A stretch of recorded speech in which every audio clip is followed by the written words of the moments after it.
So welcome once again back to the analysis of the story A Very Old Man with Enormous Wings, written by Gabriel Garcia Marquez. So in the previous session we saw how the people, they mistreated and humiliated and tormented this miserable supernatural being who got entrapped in the chicken coop.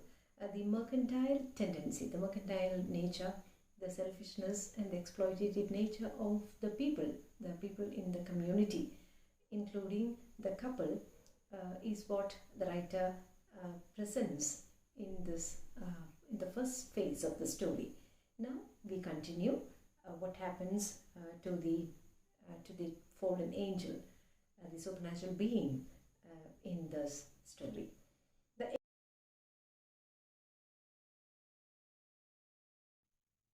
The angel was the only one who took no part in his own act. The line is an important line because it depicts the religious nature, the austerity of the supernatural being, and it has perfect sense of detachment towards the troubles it encounters and receives from the human beings around it. He spends his time trying to get comfortable in his borrowed nest, befuddled by the hellish heat of the oil lamps and sacramental candles that had been placed along the wire. So the paragraph speaks about the kind of troubles the angel had to undergo because of getting almost a kind of religious status. The status of supernatural being has won him lots of attention from people. So literally the angel has become the cynosure of all eyes, and people have come in large numbers, offered him offerings in the form of food, and they seek blessings from him, and they have even started lighting lamps and sacramental candles in front of the angel, very close to the wire, which has literally tormented this poor being. At first, they tried to make him eat some mothballs, which according to the wisdom of the wise neighbor woman were the food prescribed for angels. So again the writer speaks about the troubles that the angel had to suffer, and because of the wrong notions held by people regarding the angels and their food, they literally tried to feed him with mothballs. And again the neighbor woman took the initiative in tormenting the poor angel by offering him mothballs, which add to the hardship of the poor angel. But he turned them down, just as he turned down the paper lunches that the penitents brought him, and they never found out whether it was because he was an angel or because he was an old man that in the end ate nothing but eggplant mush. So again the ignorance of the people and how they tried to win him over through their offerings, and the wrong notions held by the people who tried to impress him by offering a variety of foods, and they did not know why he did not consume, whether it is because of his old age or being an angel. But towards the end they could find that the angel consumed only eggplant mush. His only supernatural virtue seemed to be patience. So that line is important, and it depicts the angelic virtue of this supernatural being. And it is indeed a quality that makes the angel different from other religious figures, especially Father Gonzago. Especially during the first days when the hens pecked at him, searching for the stellar parasites that proliferated in his wings, and the cripples pulled out feathers to touch their defective parts with, and even the most merciful threw stones at him, trying to get him to rise so that they could see him standing. So here these lines speaks about the attempts made by people to know the angel more closely, and how they pestered him in the most inhuman manner. So they even pelted stones in order to make him rise so that they could see him standing on his feet, and they even tried to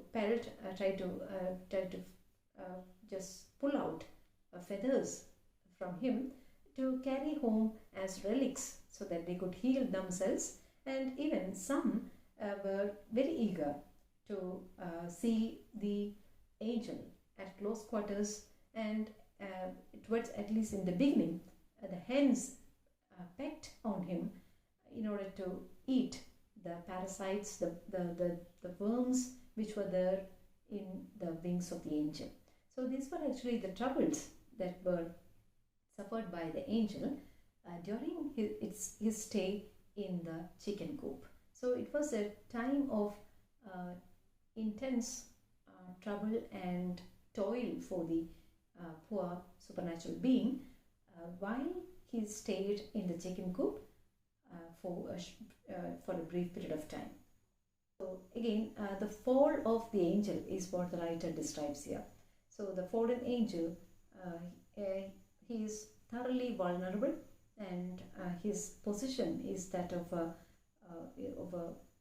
fallen and weak being, totally at the disposal of mortals. The only time they succeeded in arousing him was when they burnt his side with an iron for branding steers, for he had been motionless for so many hours that they thought he was dead. So again, the troubles which were put on the angel in order to arouse his anger, or in order to trouble and pester him, and how the angel literally withstood all temptations like an austere religious figure is what the writer describes here. But when they saw him lying down motionless, withstanding all temptations and all troubles just pulled on him, the people, they are so suspicious and they are so curious to know whether he is alive or dead. They were so much troubled by the doubt that they are literally just putting hot iron on him, which they usually use to brand animals. So they are literally pestering him to such a great degree that poor angel, he had to stand and be on his feet. He awoke with a start, ranting in his hermetic language and with tears in his eyes, and he flapped his wings a couple of times, which brought on a whirlwind of chicken dung and lunar dust and a gale of panic that did not seem to be of this world. So the troubles underwent by the poor supernatural being who got entrapped in the chicken coop, and how the people were tormenting and troubling the being in order to know more of it, is described here. So at last the angel could not withstand his patience anymore, and it is making an attempt to fly off.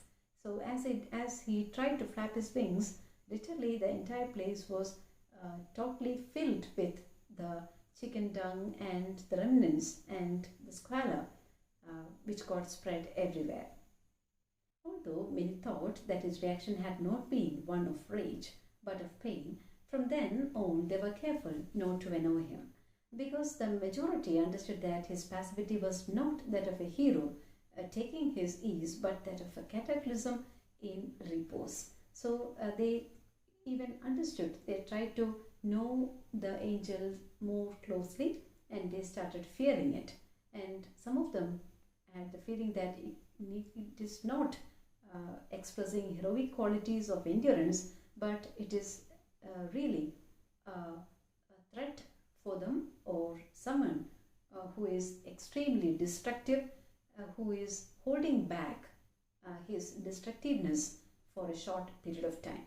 So he is someone who is holding back his dangerous qualities, at least for a short period of tranquility. And they started fearing and decided to keep a safe distance from the angel. Father Gonzago held back the crowd's frivolity with formulas of maidservant inspiration while waiting the arrival of a final judgment on the nature of the captive. So the next paragraph speaks about the readiness of Father Gonzago to give some formulas and some sort of explanations and certain directions to the people to calm them down until he will be getting some response from the Holy See. So he was trying to console and to control the people, the mass around the angel, until some response reaches him from the Holy See.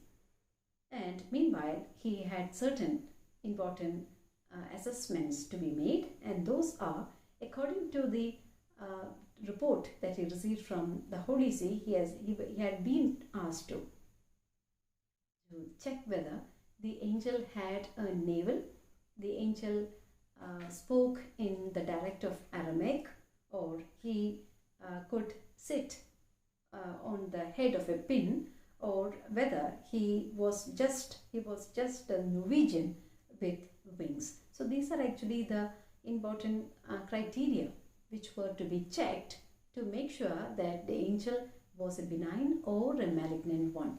So those meager letters might have come and gone until the end of time if a providential event had not put an end to the priest's tribulations. So he was worried about the veracity of the angel, and he was worried about how much genuine the angel is, and his troubles got lightened, fortunately, by a providential, a very fortunate event that took place during that time.